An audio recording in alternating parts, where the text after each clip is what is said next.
Como faz para ter justiça se a justiça comete erros e ultrapassa a linha da própria Constituição? É uma pergunta que se faz. Embora assim, a instabilidade jurídica no Brasil é claramente apontada pelos principais países que estão acompanhando tudo o que está acontecendo nesse debate entre Elon Musk e o Supremo Tribunal Federal, desde que saiu a matéria de Michael Schellenberg, mostrando que o Twitter sofreu ali pressão por parte da justiça brasileira ao tentar, e inclusive ter a ação, de bloquear contas de pessoas apontadas pela justiça. O que fez com que a Constituição não respeitasse, ou pelo menos a justiça, eu diria, não fosse respeitada, já que existe o Marco Civil da internet, que é uma regra, é um regulamento, é uma lei internacional que já faz ali as suas diretrizes. Ou seja, o Twitter teria sido obrigado, naquele presente momento, a passar por cima da sua própria lei, do Marco Civil, para atender interesses da justiça brasileira. Gravíssimo, grave demais. Mas eu desafio a qualquer jornalista brasileiro da ala do consórcio a perguntar ao Supremo Tribunal Federal ao que Elon Musk perguntou na sua rede X, que foi: por que tanta censura? Eis a questão, eis a pergunta. Mas, senhoras e senhores, o consórcio não fará esta pergunta. Repito, consórcio de imprensa brasileira, muitos em grupo, estão aparelhados pelo sistema. Um sistema que envolve imprensa, executivo, judiciário, enfim. Fato é que essa bola obscura que o Brasil está hoje, para quebrar esse elo, só o Elon Musk. Porque está fora do Brasil, é poderoso financeiramente e principalmente intelectualmente, um cara criador de várias situações positivas para o mundo.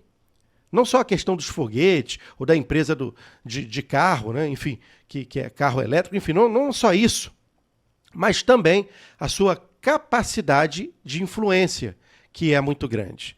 Acompanhei na quinta-feira o presidente do Supremo Tribunal Federal, o ministro Barroso, afirmar que este assunto de Elon Musk e o Supremo, ele estaria dando como encerrado. Mas, senhoras e senhores, sabemos que por parte de Elon Musk, isto só está começando.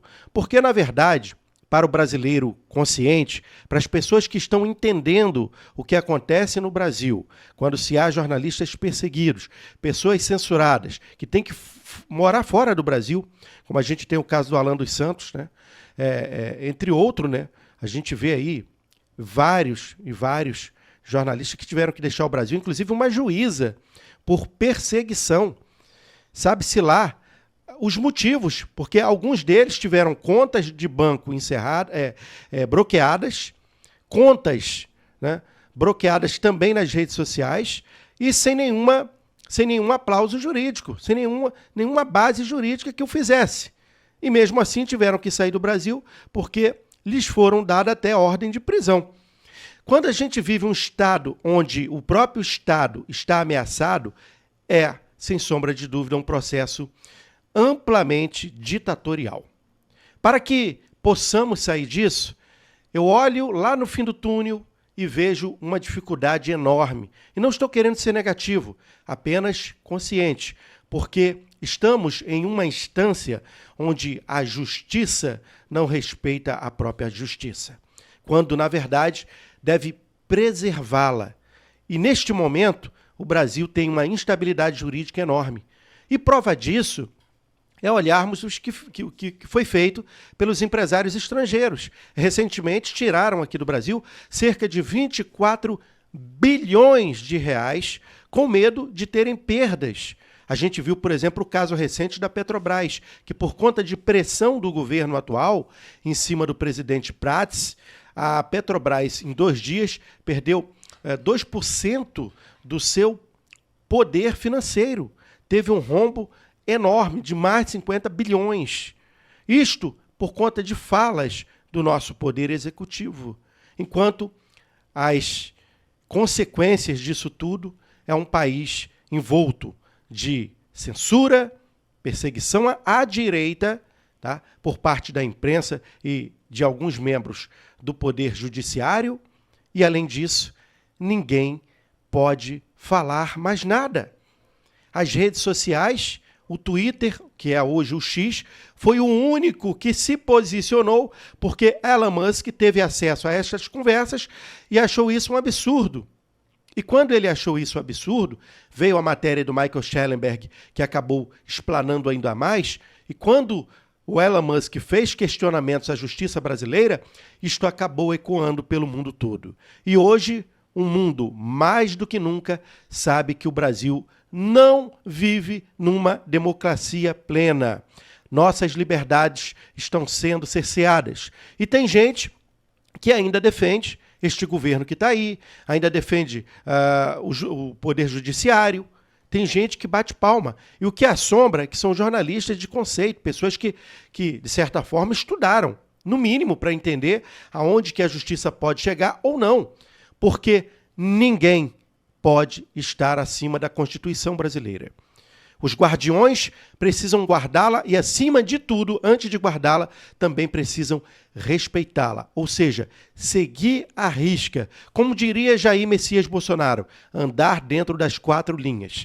Mas no Brasil, senhoras e senhores, o futebol não tem aquele campo naquele tamanho específico. O campo, principalmente ideológico, é muito maior. Enquanto a direita tenta se colocar dentro dos princípios da legislação brasileira, a esquerda ocupa espaços fora do campo e bate até pênalti que não foi marcado corretamente. Então, fato é que o momento de instabilidade jurídica e todo esse processo que a gente vive, principalmente do nosso próprio governo federal, com a instabilidade econômica, causa um dano social enorme.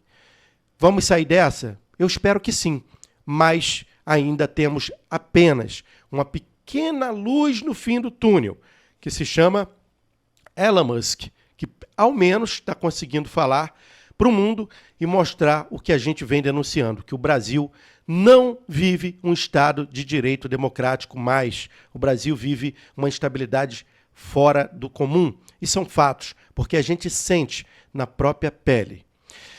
Bom, Javier Milei, presidente da Argentina, se encontrou na última sexta-feira com Elon Musk nos Estados Unidos, em uma de suas empresas, inclusive a empresa que fabrica carro elétrico, e lá ele demonstrou apoio a Elon Musk nesta questão que envolve principalmente Suprema Corte versus Elon Musk versus Alexandre de Moraes, nesse momento que a gente acompanha, né, estarrecido, enquanto principalmente, até mesmo, né, a gente viu lá o Congresso, enfim, os europeus também ficarem estarrecidos com o que está acontecendo no Brasil, com as denúncias que estão chegando através de deputados e tudo mais, que a lei no Brasil favorece apenas um lado, que o posicionamento hoje, né, da justiça brasileira é incomum. Todas essas denúncias que estão sendo feitas pelos deputados no exterior também estão estarrecendo, né, jornalistas e formadores de opinião do mundo todo. Verdade é que alguma coisa precisa ser feita. Intervenção divina? Tomara que sim, mas do que isso, precisamos não só pedir a Deus, mas também agirmos. E eu digo aqueles que nos representam e que infelizmente não têm nos representados. Senado Federal. Nós temos o Senado, temos o presidente Rodrigo Pacheco, que deveria, é o seu dever, porque foi eleito pelo povo, presidente Rodrigo Pacheco, criar dispositivos defensivos à nossa situação jurídica do Brasil, criar um embate em relação à Suprema Corte, algo que não acontece, ao contrário, os pedidos são engavetados. Será, senhor Rodrigo Pacheco, que aqueles que o elegeram não vão cobrá-lo do senhor daqui a pouco? Eu acho que sim. Fato é que o Brasil está mal, mas precisamos sempre acreditar que podemos virar esse jogo. E, sinceramente, eu acredito Não sei se a curto, a médio ou a longo prazo, mas eu sei que uma hora a justiça, mesmo que seja divina, vai acontecer. Vando Soares, do Rio de Janeiro.